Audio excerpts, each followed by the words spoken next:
मैं डाकू जरूर आं पर बेगैरत नहीं आं।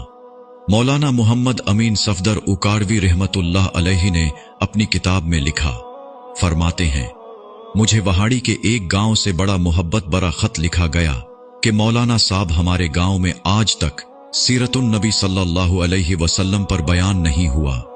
हमारा बहुत दिल करता है आप हमें वक्त अनायत फरमा दें, हम तैयारी कर लेंगे। मैंने मोहब्बत भरे जज्बात देखकर खत लिख दिया कि फला तारीख को मैं हाजिर हो जाऊंगा। दिए गए वक्त पर मैं फकीर ट्रेन पर से उतर कर टांगे पर बैठकर गांव पहुंच गया तो आगे मेजबानों ने मुझे हदिया पेश करके कहा, मौलाना साहब आप जा सकते हैं, हम बयान नहीं करवाना चाहते। वजह पूछी तो बताया कि हमारे गांव में 90% कादियानी हैं। वो हमें धमकियां देते हैं कि ना तो तुम्हारी इज्जतें, न माल, न घर बार महफूज रहेंगे। अगर सीरतुन नबी सल्लल्लाहु अलैहि वसल्लम पर बयान करवाया तो मौलाना साहब हम कमजोर हैं, गरीब हैं, तादाद में भी कम हैं, इसलिए हम नहीं कर सकते। मैंने लिफाफा वापस कर दिया और कहा, बात तुम्हारी होती या मेरी होती तो वापस चला जाता। बात मदीने वाले आका सल्लल्लाहु अलैहि वसल्लम की इज्जत की आ गई है, अब बयान होगा, जरूर होगा। वो घबरा गए कि हजरत आप तो चले जाएंगे, मसला तो हमारे लिए होगा। मैंने कहा, इस गांव के आसपास कोई डंडे वाला यानी बासर या गुंडा है। उन्होंने बताया कि गांव से कुछ दूर नूरा डाकू रहता है, पूरा इलाका उससे डरता है। मैंने कहा, चलो मुझे ले चलो नूरे के पास।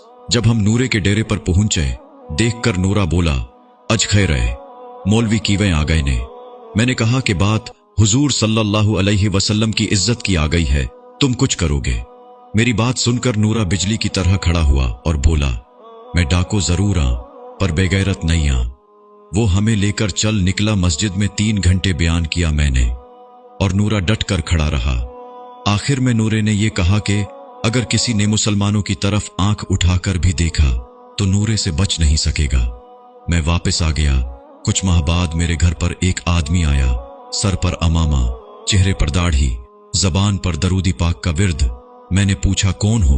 वो रोकर बोला, मौलाना मैं नूरा डाकू आं। जब उस दिन मैं वापस घर को लौटा, जाकर सो गया, आंख लगी ही थी, प्यारे मुस्तफा करीम सल्लल्लाहु अलैहि वसल्लम मेरे ख्वाब में तशरीफ लाए।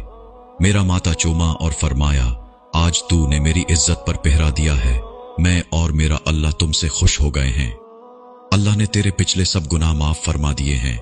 मौलाना साहिब, इसके बाद मेरी आंख खुली तो सब कुछ बदल चुका था। अब तो हर वक्त आंखों से आंसू ही खुश्क नहीं होते।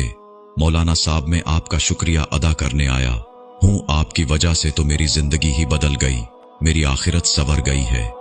ए मेरे प्यारे अल्लाह, जो शख्स भी इस वीडियो को शेयर कर रहा है उसको हुजूर सल्लल्लाहु अलैहि वसल्लम की ख्वाब में जियारत और क़यामत के दिन शफाअत नसीब फरमा। आमीन।